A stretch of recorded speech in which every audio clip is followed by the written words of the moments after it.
Ressort 2. Calcul de l'allongement du ressort à l'équilibre. On considère une masse M attachée à un ressort, lui-même attaché à un mur à gauche, soumis à une force extérieure. La masse M est en position X à l'équilibre, pas de mouvement, X0 est la longueur au repos du ressort.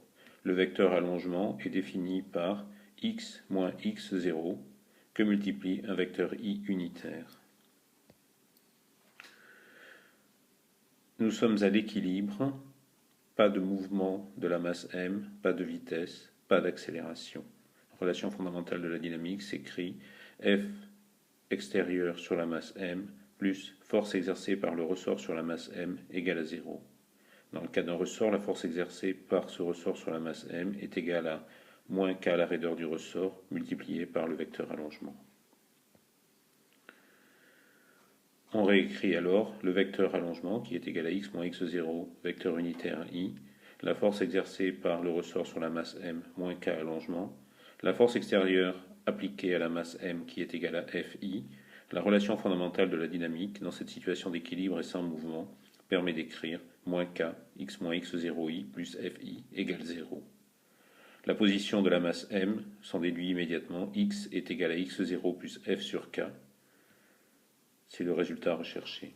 X est en mètres, x0 est en mètres, f est en newton, k est en newton par mètre. Le 4T ici est une extension du ressort. On peut se demander s'il y a une différence au niveau de ces résultats lorsque l'on travaille en compression. La masse M est en position X toujours. La longueur au repos du ressort met la masse M en position X0 dans ce cas-là. Sous l'effet de la force extérieure, on a maintenant à nouveau les mêmes équations qui permettent d'écrire que x est égal à x0 plus f sur k. F est une quantité négative, x est donc inférieur à x0. Au plan formel, il n'y a aucune différence. Prenons le dernier cas où f de f extérieur est égal au poids, égal à mg, cas très important. En situation verticale donc, on a un vecteur g vertical dirigé vers le bas, accélération de la pesanteur. On prend un vecteur k unitaire dirigé vers le haut. On repère la position de la masse m par z. Lorsque le ressort est au repos, on prend le centre de la masse m comme étant la position d'origine 0. On a à nouveau f extérieur qui est égal à mg. La relation fondamentale de la dynamique dans cette situation d'équilibre s'écrit mg moins k allongement égale à 0. Le vecteur allongement ici est égal à zk. Z est une quantité négative.